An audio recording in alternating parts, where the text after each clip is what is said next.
Novruzun digər iki atributu var: Keçəl və Kosa. Düzdür? Düşmən olduğumuz Keçəl və Kosa. Keçəl və Kosa görən nəyi tərənnüm edir? Qeyd edim ki, bu arada Keçəl və Kosa demək İranda yalnız Cənubi Azərbaycan türklərinin keçirtdiyi bir kültür olub. Necə ki, indi bizdə bayramı tərənnüm edən rituallarda, oyunlarda Keçəl və Kosa var. Eynən Cənubi Azərbaycanda var. Bu farslara aid olan bir kültür deyil. Və düşünə bilərsiniz ki, burada iki dənə komik, uşaq başı qatan şəxs oyun oynayır. Bu nə qədər əhəmiyyətlidir.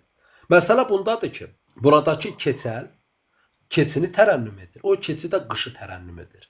Kosa isə öküzü və quzunu tərənnüm edir və o da yazı tərənnüm edir. Büstləri gözümüzün qabağına gətirsəz, demək keçi hansı aydadır? Noyabr ayında, yəni qışda. Bax, həmin o bürcün yaranma mexanizmi də budur. O dövrdə artıq qışın çıxa-çıxında keçilər görünür, qurban kəsilir və daha sonra da göydə, ulduzlarda o keçini bənzədilən ulduzları tapılır və buna keçi oğlaq bürcü deyirik də biz indi.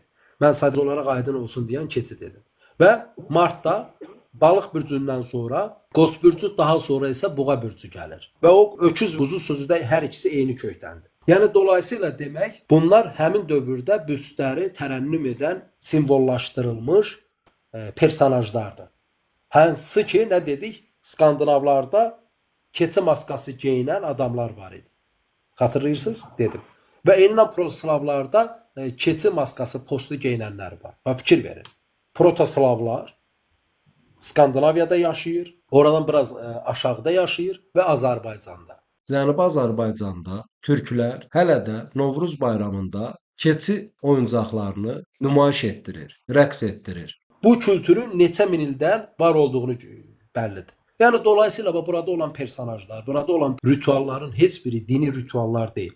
Azərbaycanda keçi və kosa hansı dini ritualı tərənnüm edir ki? Amma bu sadəcə olaraq fikir verin, biz bu faktları biləndə demək Azərbaycanda, Azərbaycan türklərində bürc kültürünün də olduğunu, bunu hansısa personajlara çevirdiyini də görürük.